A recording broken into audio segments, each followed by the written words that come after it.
The Samsung Galaxy Mega 5. It's the one with a 5.8-inch screen. So this is actually the smaller Samsung Galaxy Mega. It's available in two colors. That's white and black. What they call white frost and black mist. Same as the S4. So let's start by unlocking the screen.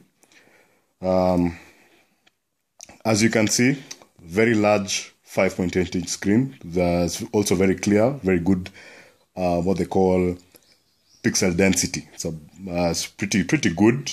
Better obviously than the Galaxy Grand, I would say. So it allows you to do a lot of reading. Let me open the Kindle app so that you have some idea of how it looks. Doesn't take this long. When you're doing live demos, you always have funny issues. So yeah, this is how it looks. So you can actually read an entire book on the phone itself. The phone is a lot lighter than you'd imagine, given the size of the phone. It's pretty light. It's actually the same weight as the Galaxy Note 2. Very nice. What they've done with the design is that they have taken design elements from the Galaxy S4. So it has a metallic rim around the device and this textured mesh design, I would say. Again, same from the Galaxy S4. The battery life is not too bad. Has a 2600 milliamp hour battery. It is not the same unit in the S4. The unit in the S4 has NFC capabilities. You can't actually use the same battery from the S4 in this. Camera is an 8 megapixel unit. Let me just jump into it. The camera has the same interface as the one in the S4 and the Galaxy camera, but it's 8 megapixel as opposed to 13 and 16 on the S4 and the Galaxy camera respectively. As you can see so far, you don't have much lag. This is because this is powered by a 1.4 gigahertz dual core processor and 1.5 GB of RAM. So all of the apps basically run without much of a problem. It also has Jelly Bean, which benefited from something called Project Butter. So overall, it's pretty smooth. You don't have it hanging a lot of the time. One of the advantages of having that big 1.5 GB RAM is the multi-window feature. Now, multi-window allows you to have more than one app running at the same time on the screen. So this is one of the things that makes this cross between a phone and a tablet. The multi-window feature allows you to actually use the phone the way you do with a tablet. Again, the 1.5 GB RAM allows for some apps that you couldn't access on other devices. So for instance, on this device, you have Google Earth, which requires a lot of RAM. So it's not Google Maps, it's actually full Google Earth. And so there are very few Google apps that you are unable to install because this can basically run anything. The landscape mode actually is something that's very interesting.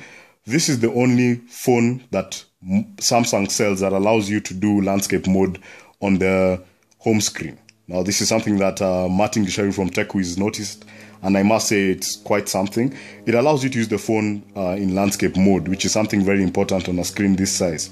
You'll also notice that the bezel at the top and the bezel at the bottom are longer than they are in devices with similar screen sizes, and so this allows you to hold the screen in landscape mode without touching the screen itself.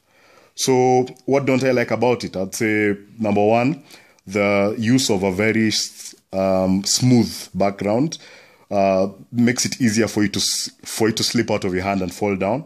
The only other thing I'd say I don't like about it is the fact that it has a bigger screen, but it doesn't allow you to put smaller icons than you would on the other devices. So you still get 4 icons across. You should be able to put more because it's a bigger screen, but that's a small problem to have. Your 8 megapixel shooter, which ideally should be the same as the one in the S3, doesn't have HDR, but it has, as you can see, wide range of stuff, especially some of the stuff that came in with the S4, like sound and shot, and continuous shot, burst mode, which is not too bad. It also has an automatic macro feature, so you can't actually set a macro, but it's okay. One of the other things that you get, which I really like, is because of the RAM and the processor, is you have access to Google Now. Now, Google Now is Google's answer to S Voice on Samsung and Siri. And what I'd say with Google Now, it's the best voice activated system that there is that I've used so far. Like for instance, let me ask it a question. Should I wear a jacket today?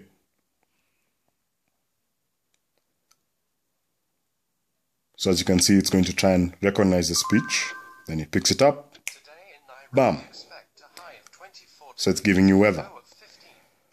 So to access Google Now, what you do is do a long press on the center button. Then it brings up all the apps. You have the Google button on the bottom here, and you're into Google Now. You can also do a shortcut. So how you jump into S-Voice is by doing a double tap of the home button, jumps into S-Voice. S-Voice is supposed to be now Samsung's version of Google Now. Let me ask you the same question. Should I wear a jacket today?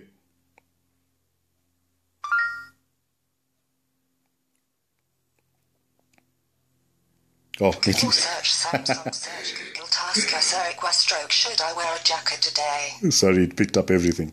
So let me just ask it a question. Hi, Galaxy. Should I wear a jacket today?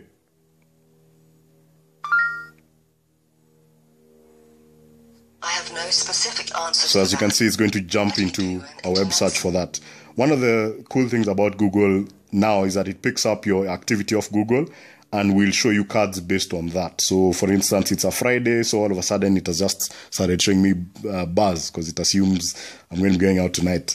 If you set your home location and your work location, it will in the morning give you navigation to your work, in the evening give you navigation home. And basically, I think it's so far not a bad device for the phablet form factor. Definitely a good buy is what I'd say. You get the amazing design quality that you have from the S4. A lot of people are saying it's plasticky. I don't think it is. It looks pretty good. The screen resolution is pretty nice. Allows you to use the phone, the large screen to the best of your ability. So you can do a lot of reading on it, a lot of content consumption basically. Internal memory is 8 GB, gives you about 6 that you can use. So you should put an external memory card. This, of course, is a twin SIM device, so it allows you to put 2 SIMs in. Another thing is that both of them must be micro SIMs, which is okay. Nowadays, almost every device is coming out with a micro SIM. So I'd say, yeah, this should be retailing. Officially, the Samsung RRP is between 35 and 38,000 shillings. And I'd say, yeah, it's a pretty good buy for that amount of money. The other phones you're looking at in that cost area will not have a screen this large, or some of the features that they brought in from the tablet, like your multi-window with this screen that allows you to use it. So I'd say, yeah, it's pretty good. What else can you get for 30,000? You can get a Nokia Lumia 720. It's a solid device. Will definitely have better battery life than this, but the productivity and content consumption that a phablet form factor gives you, I'd say this, for that amount of money, is a good buy. Thank you.